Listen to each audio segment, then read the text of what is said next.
Okay, चलिए start करते हैं। आज का जो अपना ये टॉपिक है वो ये टॉपिक है आपका सेल्फ इंडक्शन। ठीक है, मैं इसमें रैपिड तरीके से ये सारी बातें आपको पूरी कंसेप्ट रिवाइज करवा दूंगा। उसके बाद नेक्स्ट सेशन में हम लोग इसके प्रॉब्लम को लेकर के आगे बढ़ेंगे। ठीक है, अब देखो ये कोई ऐसे इतना बड़ा टॉपिक नहीं है।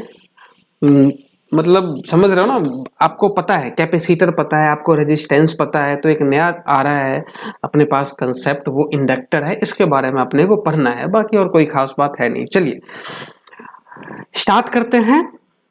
ये जो अपना, जैसे मान लो कि एक करंट कैरिंग ये कॉइल है, इस कॉइल में करंट को पास करवाया गया।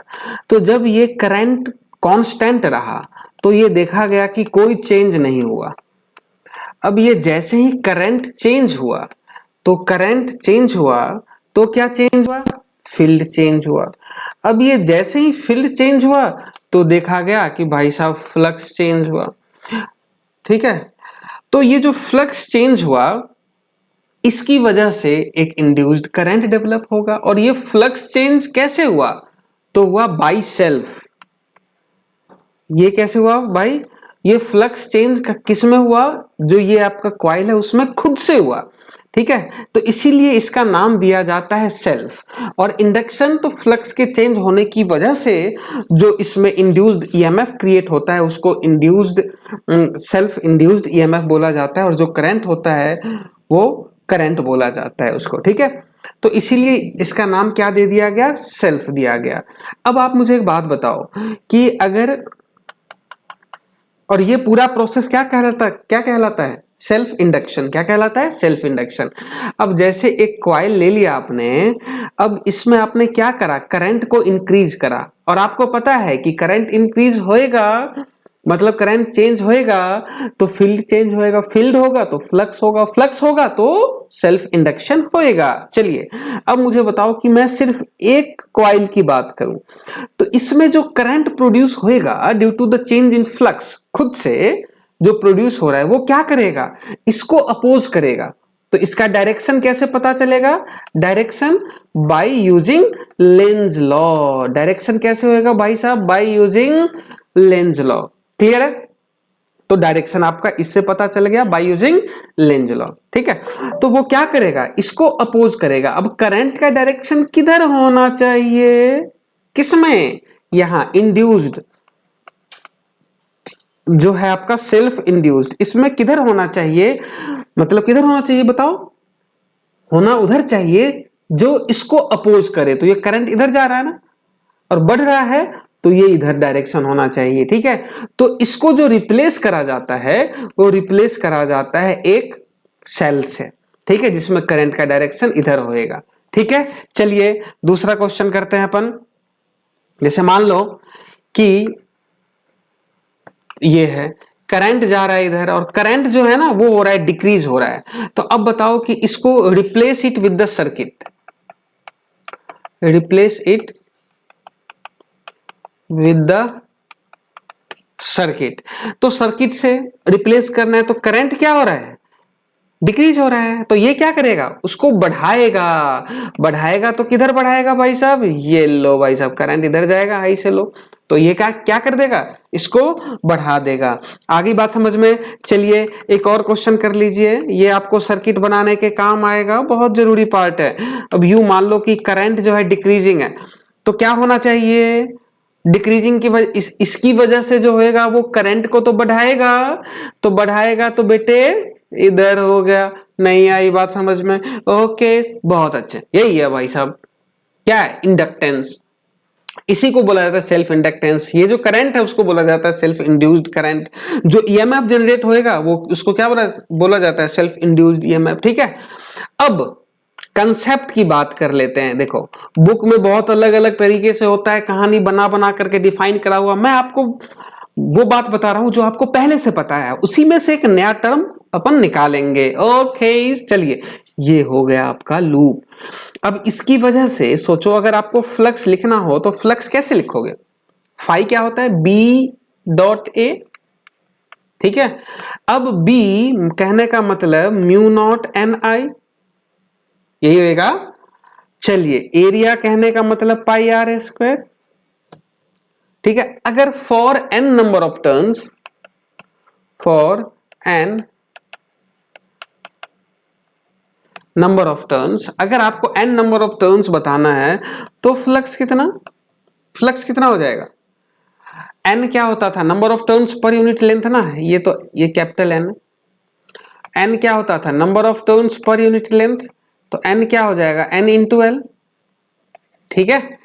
तो n नंबर ऑफ टर्न्स है तो कितना हो जाएगा? Mu naught n I pi are square into n into L, यही बात है। चलिए अब नेक्स्ट, अगर आपको फ्लक्स यहां से लिखना है तो टोटल कितना हो गया? म्यू नॉट, बताओ, mu naught n square into pi are square into L into I. अब ये वाला टर्म को ध्यान दो, ये जो टर्म आपको दिख रहा है mu n square area into length, यही होता है वॉल्यूम। क्या लिख सकते हैं अपन? Phi is equal to mu naught n square volume into I, और ये जो होता है ये होता है कांस्टेंट, और यही कहलाता है इंडक्टेंस। क्या कहलाता है? इंडक्टेंस। बताओ भाई क्या कहलाता है? इंडक्टेंस कहलाता है। क्लियर है? ठीक है, तो फाई कितना हो गया बेटे? फाई हो गया mu naught n square area into length into I, और ये वाला जो पार्ट है वही कहलाता है एल। एल मतलब इंडक्टेंस। अब आप बताओ इंडक्टेंस इज इक्वल टू कितना हो गया? फाई बाई आई। अपन इसको क्या लिख सकते हैं? Phi is equal to L into I. तो एल क्या हो जाएगा? Phi by I. तो क्या inductance, question first, does inductance depends on phi और I? तो भाई साहब बिल्कुल भी नहीं डिपेंड करता है। बस इस झांसे में मत फंस जाना। ये किस पे डिपेंड करेगा? किस पे डिपेंड करेगा? बताओ किस पे डिपेंड करेगा? ये डिपेंड करेगा लेंथ पे, ये डिपेंड करेगा एरिया पे, है ना। इट डिपेंड्स ऑन लेंथ, और किस पे डिपेंड करेगा? एरिया पे, ठीक है, और नंबर ऑफ टर्न्स पे डिपेंड करेगा। तो इन सारी बातों पे डिपेंड्स करेगा। क्लियर है? अरे बोलो। ओके, तो चलिए अब देखो, तो ये बात आ गई समझ में आपको। तो फाई क्या होता है आपका? फाई होता है एल आई। एल क्या है? कांस्टेंट है। बुक में कैसे होता है डिफाइन करा हुआ? तो बेटे बुक में पता है कैसे होता है डिफाइन करा हुआ? बुक में होता है phi directly proportional to I. Phi, अरे भाई ये आया कहां से? वहां से जो मैंने एक्सप्लेन करा, हाँ या ना? ओके, अब बताओ इंड्यूस्ड ईएमएफ क्या होता है?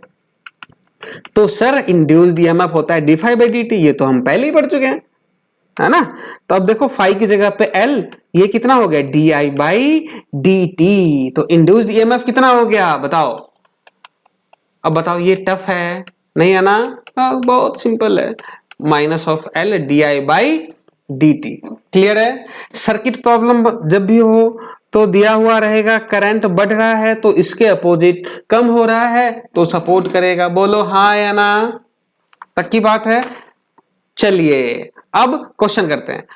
जैसे मान लो फर्स्ट क्वेश्चन ये हो गया करंट इज इक्वल टू, ले लो 2 एम्पियर, ठीक है, और एल जो है ना 2 सेकेंड, और ये करंट जो है ना, okay, d I by D t दे दिया हुआ है 0.5 एम्पियर पर सेकेंड। कितना? 0.5 एम्पियर पर सेकेंड। तो आपको बताना है कि find the potential difference between A and B. कैसे बताओगे? बताओ। हम बता सकते हैं पोटेंशियल डिफरेंस जो होएगा वो क्या होता है? L D I by D T, यही होएगा। अब एल की जगह पे तो 2 है, D I by D T की जगह पे 0.5 है, मतलब कितना हो गया? 1। अब ये करंट यहां से अगर बढ़ रहा होगा करंट अगर ये यहां से बढ़ रहा है तो इसका डायरेक्शन जो होगा पोटेंशियल का वो हो जाएगा ऐसे, कितना 1 वोल्ट। बताओ कोई तकलीफ है? नहीं है? ओके चलिए और क्वेश्चन करवा दो इस पे, और क्वेश्चन करवा दो क्या? चलो एक दो और क्वेश्चन करते हैं फिर आप बताइएगा। जैसे यूं मान लो,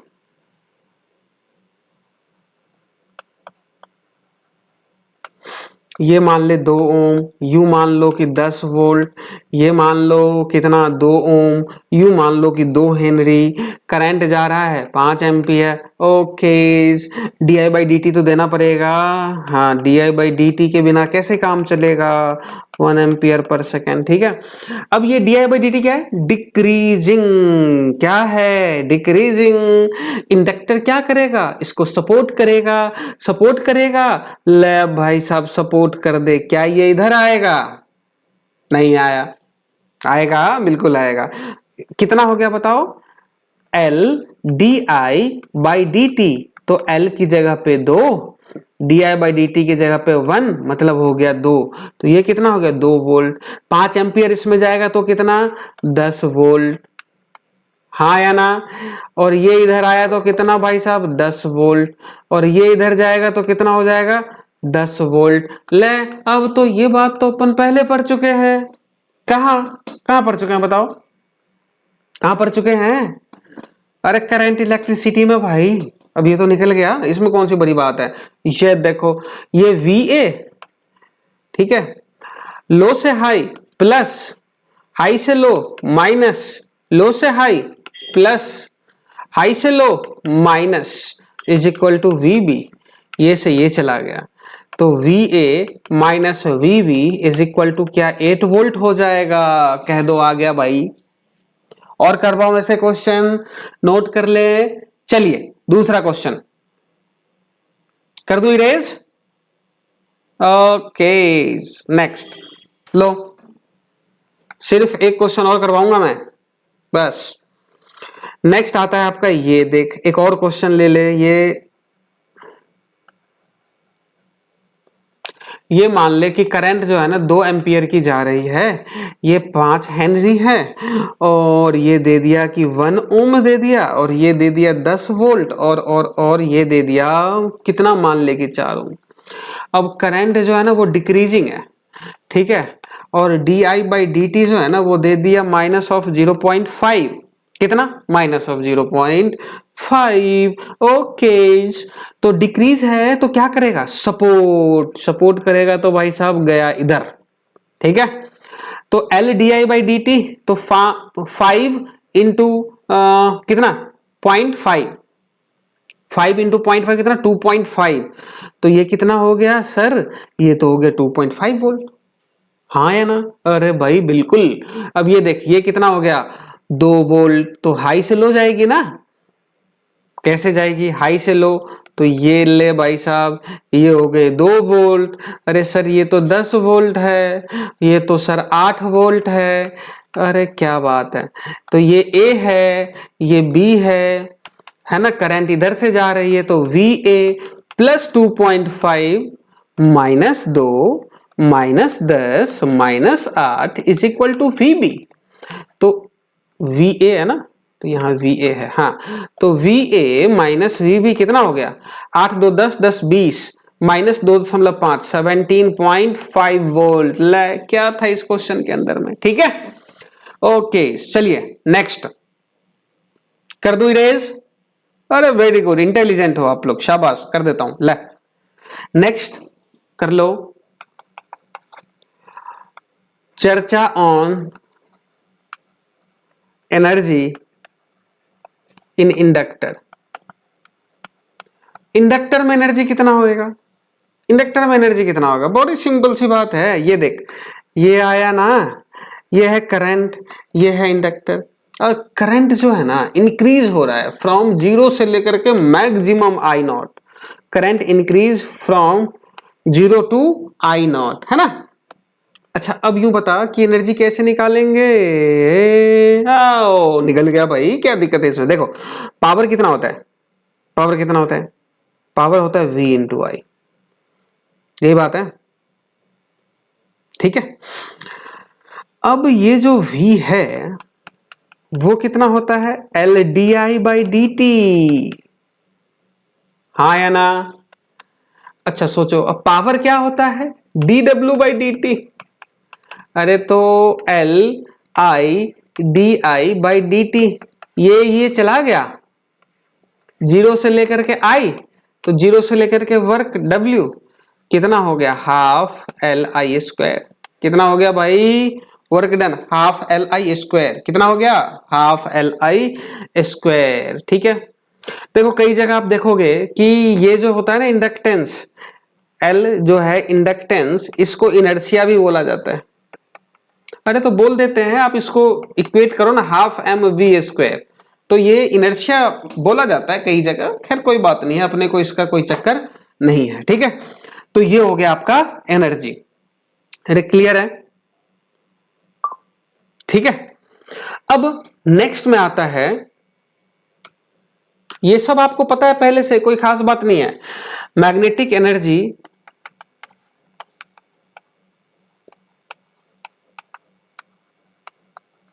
magnetic energy per unit volume. अच्छा एक बात बताओ, ये बात हमने पहले कहीं डिस्कस करी थी कैपेसिटेंस के अंदर में, energy per unit volume, energy density, याद है? नहीं याद होगा आप लोगों को? अच्छा याद है, क्या बात है, half epsilon not E square, यही था energy, energy per unit volume, यही होता है। होता है नहीं होता? होता है सर, ये ले। अब यहाँ पे देखो कि क्या होएगा, magnetic energy per unit volume, ये कितना हो गया बेटे, हाफ एल आई स्क्वायर, और वॉल्यूम कितना हो गया, एरिया इंटू लेंथ। एल की जगह पे क्या लिख सकते हो, half mu naught n square area into length. अच्छा यही होता है, ठीक है। तो एल की जगह पे तो ये हो गया, आई तो आई है, और ये हो गया एरिया इंटू लेंथ, ये खत्म। ठीक है। अब तुम सोचो कि अगर एक म्यू नॉट से ऊपर और नीचे मल्टीप्लाई कर दे तो कोई दिक्कत हो रही है, तो ये कितना हो गया, half mu naught square n square I square. अरे क्या इसको मैं B square by mu naught लिख सकता हूं? बिल्कुल लिख सकता हूं। यही हो जाता है आपका magnetic energy, energy per unit volume. बताओ कोई तकलीफ है? कोई तकलीफ नहीं है? कोई तकलीफ नहीं है भाई? ओके चलिए, ये सर्किट प्रॉब्लम हो गया, और ये मैग्नेटिक एनर्जी, मैग्नेटिक फील्ड, ये सारी बातें हो गई। चलिए नेक्स्ट, अरे कोई तकलीफ नहीं आएगा, आप आराम से मॉड्यूल सॉल्व कर सकते हैं। चलिए अब नेक्स्ट में आता है कॉम्बिनेशन ऑफ,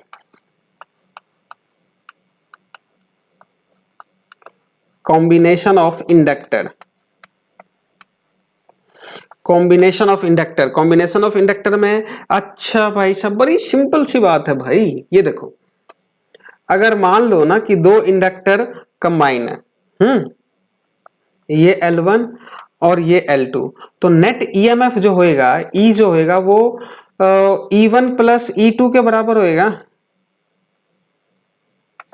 ई जो नेट होएगा वो किसके बराबर होएगा बेटे, E1 प्लस E2 के। देखो आपको बता दूं मैं, ये बिल्कुल रैपिड सेशन चल रहा है आपका, ताकि आपको कोई प्रॉब्लम ना आए, आपके दिमाग को एक्सप्लोर करने के लिए है ना। आपको लगना चाहिए कि ये बातें आ रही हैं, इसीलिए मैं आपको थ्योरेटिकल चीजें नहीं लिखवा रहा हूं, ठीक है। तो ई नेट क्या होता है, E1 plus E2। Okay, series में है तो करंट सेम है, तो क्या हो जाएगा, L equivalent D I by D T, ये कितना, L1 D I by D T plus L2 D I by D T. लै क्या है इसमें, तो सर जब सीरीज में होगा तो L equivalent L1 plus L2 हो जाएगा। नहीं आया?